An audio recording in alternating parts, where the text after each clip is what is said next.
we got the win. But she wasn't pretty, but it was very much a early season Eagles game. I mean, where do you begin? I mean, everything happened in that game. That game was crazy. It was long as hell, and you had a spitting incident. You had multiple fights. You had drop passes. You had Dak balling, Jalen balling. You had a rain delay. You had lightning. Like that game was crazy. You had good defensive play and bad defensive play, and that was just crazy game. Uh, Great game, fun watch. It's a little sloppy, very sloppy. My light is not. Okay, anyway. Very sloppy game from honestly both teams early on, especially that first half. Like our defense was sloppy as hell. Too many penalties. Too many penalties. The unsportsman stuff like Jalen spitting was crazy. The Cooper got another fight, and then Blankenship had to stop it. The Pickens was fighting with him. Like there's another fight there. It's just real sloppy and chippy, which is very, you expect that in the Eagles Cowboys game. So like that part I expected, but it was the sloppiness that was just like, we can't have this going forward. So at some point, the Eagles are gonna have to figure out CB2. Like they're gonna have to do something with that and figure out like what they're gonna do, because it's just that CB2 spot is not good. Adoree is trash. Like he's really bad. Like he's not like. Please, in my opinion, Jacorian only played like a few. Like I think he played like one drive or two drives. He played like it was not a lot. He played a little bit in the second half. Maybe they would have had Jacorian come back out if they didn't have the delay. But in my opinion, I thought he was better. I thought he was a little bit better. He had that penalty. Adoree had that pass breakup, but Adoree was just giving up too much like underneath easy stuff, which maybe. Vic sees that and feels like maybe Adoree can just hold it down. I thought Jacorian was just a better overall player. But if Vic sees something more in Adoree, albeit leave it to Vic. Our light died. It keeps dying. It keeps happening. What the hell is going on? But anyway, this is instant reaction. I'm just getting this out. One take, one shot, just getting it out. So start of the game. So we get the game starts, and first thing that happens, Ben Van Sumeren gets hurt, and it looked really bad. It looked like an ACL or something bad. Like that was terrible. And then while they're checking on Van Sumeren, they're like Jalen apparently and Dak were joined, or Jalen was 3 yards past the line of scrimmage. This light keeps going. I'm just gonna turn it off because at this point it ain't working. Dak and Jalen were drawn, and it just led to like this situation where spitting occurred. So it looked like on the original tape, it looked like Jalen would just spit on Dak, or literally spit on Dak. But after the rain delay, they were combing through it like the Zapruder film, like it was like it was JFK just got shot. Like where's the magic spit, right? And they found out that Dak was the second spitter, right? So first, apparently Dak because Jalen was 3 yards past the line of scrimmage, which you're not technically supposed to be doing, and if you do that for too long, you'll get an unsportsmanlike flag anyway, I think. But so he was 3 yards past the line of scrimmage over, not in Dallas's huddle, but close to it. And Dak saw that and saw he was playing mind games and started chirping back. And behind his old lineman, a little bit, I'm not gonna lie, it was a little hoish. It was a little some hoish behavior. He decided to spit at Jalen's feet, and Jalen then it was like, oh, and then got in his face after he went past his lineman, and Dak got in his face, and then Jalen decided to spit on him. Now, I know a lot of people gonna be like, Dak is a hoe for that. He's kind of weak for that, but I think Dak is a little bit a hoe, but like at the same time, you can't spit on dudes, especially if you're Jalen Carter.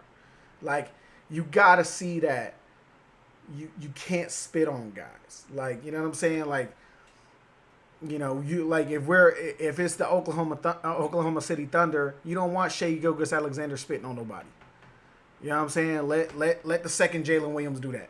Like you know what I'm saying? Let somebody else do that. When it was Steph Curry. Draymond, let Draymond spit on somebody. Let's not have Steph Curry go out the game for spitting on nobody. Jalen Carter is too important to this team for him to get kicked out the game for something so stupid and something so like unnecessary. So I hope that in this coming week they sit down with Jalen, and I know he's gonna give his side. And he's gonna be like, "Hey, he spit at me first. Cool, that's understandable." But he spit at the ground, right? Still disrespectful.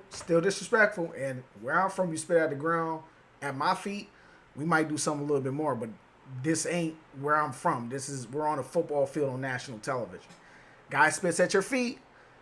You gotta be like, all right, go back, let it go sack him the next play on the first play of the game. That's what you need to be doing, right? You shouldn't be taking it out on spitting on him. Yes, he spit at you first, so it's not as much of a cowardly act from Jalen. Because at first, when I first saw it, I was really upset about it. Because I love Jalen, but I love Jalen Carter, but that is some nasty shit. I don't like when people spit. I think that's nasty. Spitting on people's disgusting. So I was very upset about that. But then when I saw the second spit, I was like, oh, okay, I see why he did it, but you still don't do that. You know what I'm saying? I understand what he was doing. I understand the energy that he was trying to be like, oh, you're going to spit at me, I'm going to spit on you.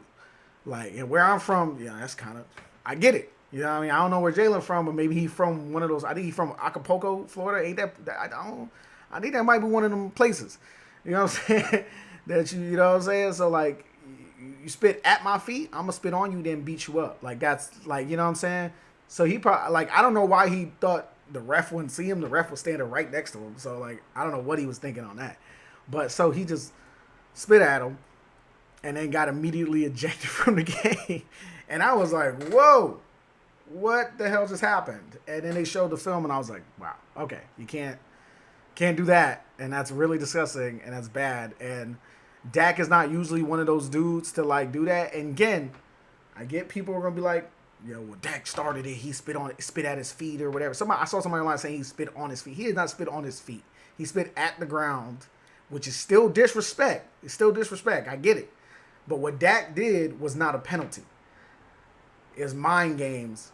And what Jalen was doing was also mind games, but he took it a step further and turned it into something that's going to get you kicked out the game. There ain't no sport in the world where they're going to let you spit on somebody and they're just going to continue to play. Like, spitting is one of the most disrespectful things you can do anywhere.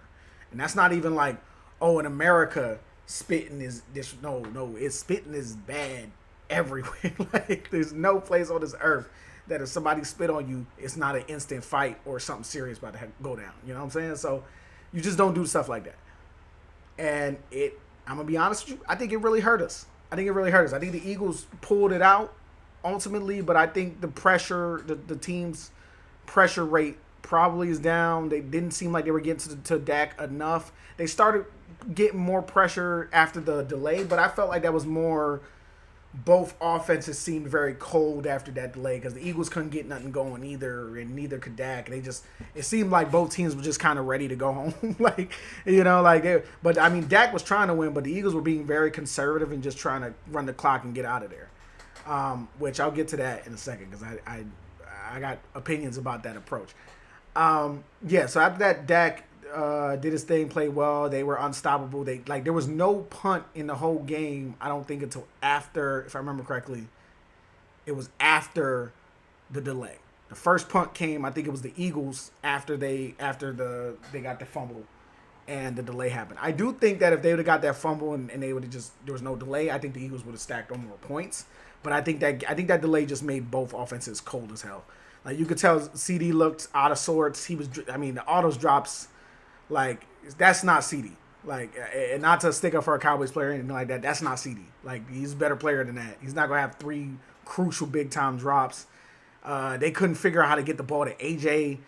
Saquon even looked a little bit slower. It just looked like both offenses were just really out of whack. And even the Landon Dickerson thing, where Landon Dickerson's been dealing with a back all week, and he had a knee situation where he did the scope.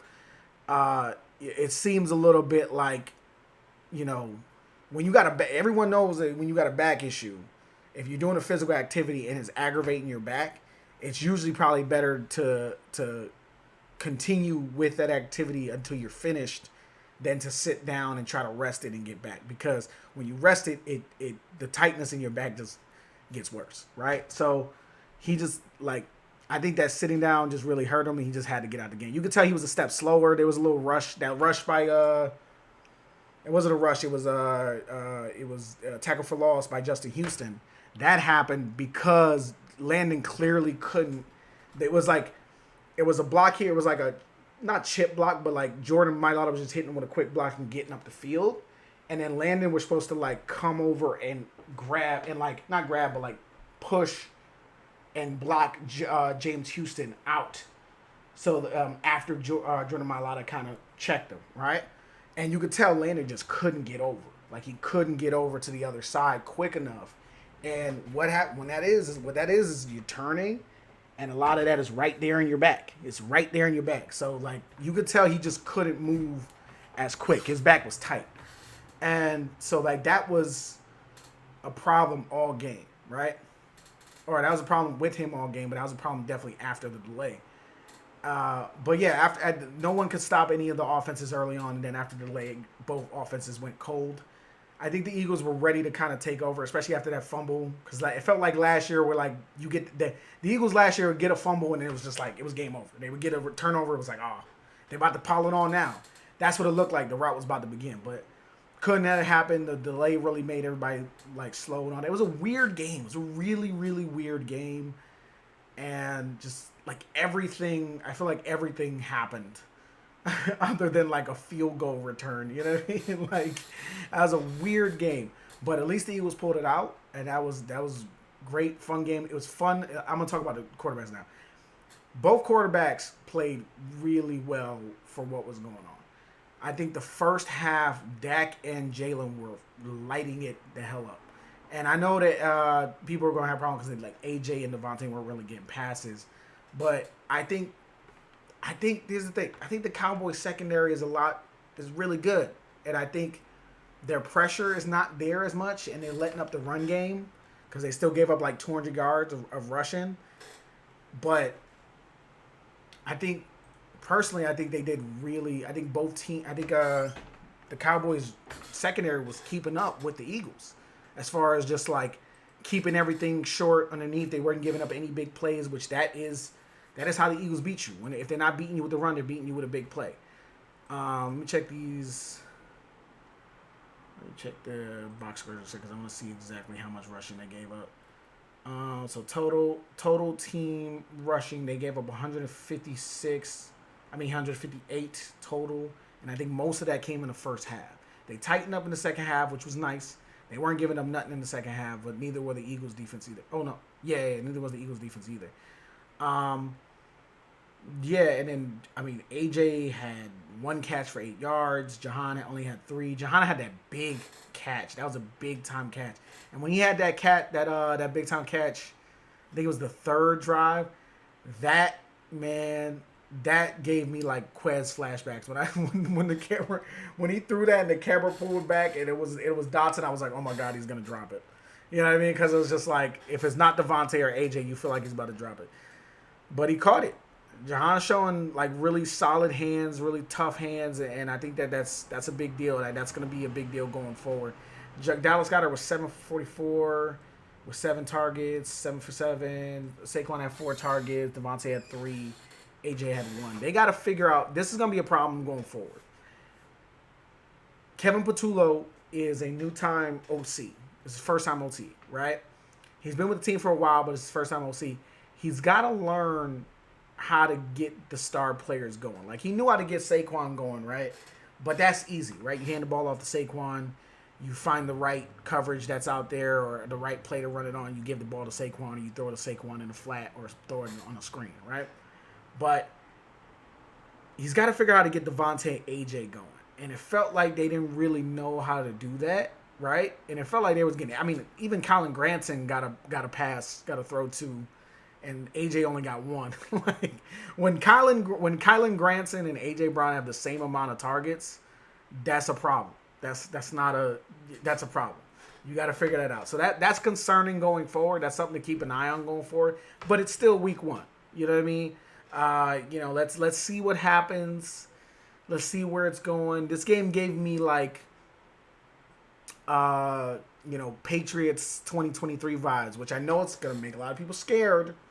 But the difference between that game and this game is Jalen running wise looked incredible. This is the best I've seen Jalen like running wise, dual threat wise in a long time. He hasn't looked this good since 2022, in my personal opinion. I thought he was solid last year in that, but he was like 2022 was when he was like, man, you can't do anything against this guy because he's gonna make you pay. He's gonna make you pay with his legs, or he's gonna give it to one of his stars and throw it to them on a deep pass, and you're screwed if you give the 1-on-1 on the outside to AJ or Devontae. But like he looked really comfortable, smooth in his running. He looked like he wasn't.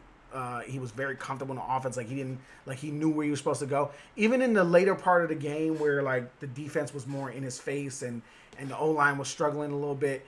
It wasn't necessarily Jalen's holding on the ball too much. It was like like Dallas is kind of figuring something out to get at them. And what I'm a little worried about is we didn't really see Kevin Patullo adjust to that. Will that be something we see next week against the Chiefs? I'm not sure. We better figure it out, though, because I'm almost certain we're probably not going to have Jalen Carter for at least the next Chiefs game. Because when you spit on somebody, you're usually suspended. And again, that is why you can't spit on somebody, right? Because now, not only did you miss this game, which thank God we got the win, but we only won by 5 points, or no, 4 points. We got the win, but you might be out this game and you might be out next game. And if the NFL wants to feel freaky because they feel like, you already had, you got some history because Jalen Carter's got the history that we all know about, they might want to be like, oh, let's give him 2 games. Let's give him 3 games. So now you're running the risk of, we didn't have you for this Cowboys game and we're not going to have you for the Chiefs. We're not going to have you for the Rams, and we're not going to have you for the Buccaneers in Tampa Bay, which we are going to need you there because we always get our ass kicked in Tampa Bay. The Eagles always get their ass kicked in Tampa Bay, especially early in the season. Late in the season, we be winning. But like early in the season, and it's like in Tampa Bay, and it's a day game, which I got the schedule right here. That's a 10 o'clock game, so it's going to be hot as hell out there. It's going to be hot as hell, like it was last year, and they got their ass kicked. They got destroyed. And so I kind of suspect that we're going to have a similar type season of last year where it was like the early games, it's not going to look pretty. It's not going to look great. They're going to be winning games by the skin of their teeth, and they might even drop a game or 2 to teams that people feel like they shouldn't lose to. Even though, to be fair, this early part of the schedule was way harder than the early part of the schedule was last year. I mean, this is Cowboys, Chiefs, Rams, Bucks, Broncos is crazy. The first 5 games is just top tier defenses, except for the Cowboys. But Chiefs great defense. Rams got a really good young defense. Buccaneers have a solid older defense, but their offense is really good. It can score a ton of points. And the Broncos got a really good defense, and Bo Nix is legit in my opinion. So like that's a tough first stretch. We got the first game out the way, which is great. But let's get this. We can't have guys like Jalen Carter putting themselves in position to get kicked out the game and be suspended for multiple games. That's going to be a problem. We need to have, we can't have that. Let Byron Young spit on somebody. Let Ty Robinson do that. Let Agbu Okwankwo do that. You don't do that. You understand what I'm saying? So like, I also feel like it was weird that Azeez Ojulari was a healthy scratch. I think he was a healthy scratch. We didn't hear anything about an injury, I don't think. So it's weird, especially seeing as they really weren't getting a lot of pressure, especially off the edges. I mean, they started getting it towards later in the game, but that's a thing to monitor, to just pay attention to and see like where that goes, because that could become like a weird thing where it's like, why are they not playing this guy? And if they're not playing this guy, why is he on the team? It's very reminiscent of the Bryce Huff situation last year. The only difference is we're not paying Bryce Huff crazy amounts of money, so it's not bothering us as much. That's really the only reason why we cared about Bryce Huff last year, was because we paid him like a middle, second tier edge rusher, and he was not even playing in the games. We're paying Azeez like a 1-year prove it deal. Like, let's see what he does with it. You know what I mean? So that's something to monitor. That's something to keep an eye on as a fan, and to kind of wonder, like, well, why is that happening? It's just overall the pass rush has to get fixed. I'm a little worried about it, but I was worried about it early last season too, and eventually they kind of figured it out. The secondary wasn't as bad as I thought it would be, but Adoree is trash. Like he's bad. Like he's bad, bro. Like it's like he's not like Kerry Williams bad. It's just straight burnt toast, or like Brandon Fletcher bad, where it's just like this dude shouldn't even be on the field. But he's bad enough where he's gonna lose us some games. He's gonna lose it like them games that you gotta win in the margins where it's like, 3rd and 5 and you can't give up a pass here, or you're leaving the drive open, or if we get a stop here, we get another chance to win the game, and our offense is hot, so if we get the ball back, we're probably gonna score. Guess who's probably gonna be the one giving up the game losing catch to CeeDee Lamb, to Puka Nakua, to Mike Evans, to Rashee Rice, or Cortland Sutton, or whatever. It's probably going to be Adoree Jackson. So at some point, they're going to have to figure something out with him, because he's not good. He's not good. He's solid enough right now where I don't feel like he's going to truly like lose us games to the point where it's like just getting killed. But he's gonna do something where he's gonna miss like 3 plays, and it's gonna be the biggest plays of the game. You know what I mean? He's gonna be one of those types of players where it's gonna drive you nuts. Like every time we see somebody catching the ball, it's gonna be that number 8 sitting right there with Jackson above it. It's gonna drive us crazy. It was giving me it wasn't as bad as Kerry Williams, like I said, but it was giving me. Yeah, I was flashing back. I was like, I was like Brendan Fletcher. I was just like, oh my God. I feel like I smell burnt toast. Am I having a seizure right now? But anyway, yeah, so like the defense is going to have to figure out CB2. I personally want to see them give Jacorian a chance next week against the Chiefs. That might be interesting to see him kind of match up with a Marquise Brown or Jalen Royals, or Xavier Worthy. I think he can keep up with Xavier Worthy. He's very fast. Quinyon was nice today. But that's another thing. Quinyon, bro, get on the freaking jugs machine, bro. Get on the jugs machine, please. Because one day you're gonna have one of those game-winning interceptions, and it's gonna drop out of your hand, and we're gonna lose the game because of it. And you're gonna keep the drive alive because of that. You know what I'm saying? Quinyon is nice as hell, but he gotta catch that's the one thing that's keeping him out of being like the truly elite, like the Patrick Surtain level of cornerback. He's like that when it comes to just pure technique and locking dudes up out there. But when it comes to catching the interceptions, it's like, man, brother, you gotta figure that out, bro. Like, you got to get on the jugs machine. And like, we've been hearing he was catching passes all through the training camp. Gotta catch that. Like, that was right in his hands, bro. Dak threw it right to him. You gotta catch that. But anyway, hopefully he figures that out later in the season. But what else is to talk about this game? Dak was solid. The defensive line. Marshawn Leland. Not to make it just about my Eagles. I love my Birds, but I want to be talking about all the teams. Marshawn Leland looks really good, and that's a guy that I really liked coming out of. I'm pretty sure he was Western Michigan. He's one of the lower Michigan schools. I really love this tape coming out of college, and he was showing up, especially late in his game. Old head Justin Houston made a couple plays too later.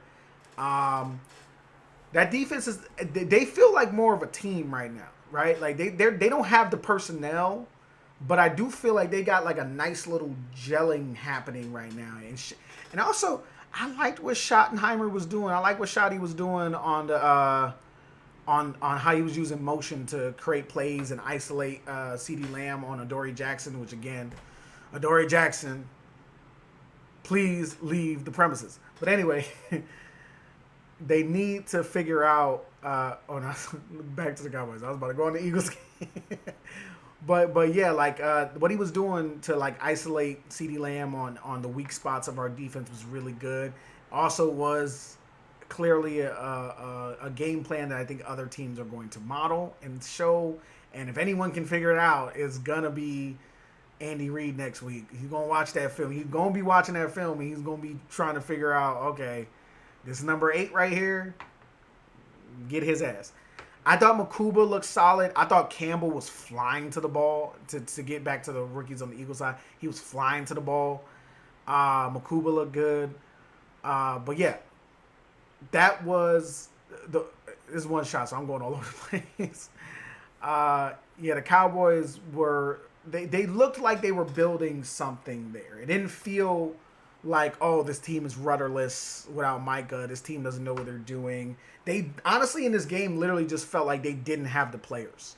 They had all the opportunities, but they just didn't have the players to win this particular game in this particular moment. Maybe the players will be better and more ready to show out later in the season when we played them. What week is that? That's week what 12? Week 12. Yeah, we played them week 12 again in Dallas, and whenever Dak's playing, that's always a hard game in Dallas. We rarely win in Dallas when Dak is playing, so that's always something to look out for. Hopefully Dak is healthy. I don't wish injuries on nobody. That shit sucks. Uh, but hopefully he's playing anyway because it's gonna be a better game. Like, this game was really fun, but it was crazy and it was classic week one in the era of teams barely practicing and can't do two-a-days anymore type of football where it was just really messy, really sloppy, and a lot of weird stuff was going on. But it was fun. I had a good time. Glad the Eagles got the win. Go Birds. All freaking day, go Birds. But also, I'm interested to just see where this Cowboys team goes from here because they're an interesting squad. And yes, I love my Birds, but they're less interesting. They are. As an Eagles fan, it's very interesting to watch them keep winning. But as like a lover of football and also the stories in football and the drama in football, the Cowboys are a more interesting team because it's like, what are they now?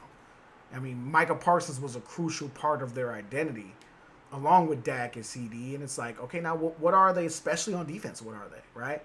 I thought Matt Eberflus was kind of letting his team kind of live and die, and then he started figuring it out in the end. But it felt more really like the players figured it out. Like they just started playing harder. I feel like maybe like that delay gave them a chance to really sit and think and be like, well, what do we want to do? Like we have a chance to beat the defending champs in their house, and they're our rivals. Like, you know, what can we do right here? Like, you know, it felt more like a willpower sort of situation. But it's interesting to see where the Cowboys are going to go from here and how that's going to build. I like Shotty's offense. We'll see how he builds upon that. But yeah, that's honestly all I really got for this game. That weather delay was crazy. Like NFL, if you're going to be delayed more than an hour or more than like half an hour, just end the game. Like, and what's crazy is that the game ended the exact score that it was before the delay. So you literally could have ended the game and it would have been exactly the same thing. No, neither offense could do shit anyway. So it was just like, you might as well have just ended the game. But whatever. If it was like, I feel like it was like an hour-long delay is ridiculous. Like, just end the game. Like, just go home. The Eagles still won 24-20. It was the same score. Just go home. Whatever. But anyway, yeah, that's kind of all I got in this game. It was fun. I'm going to be back tomorrow to talk about the Chiefs-Chargers game. And I'm excited for this season. Football is back. It's very exciting. Go Birds forever. See you guys again soon.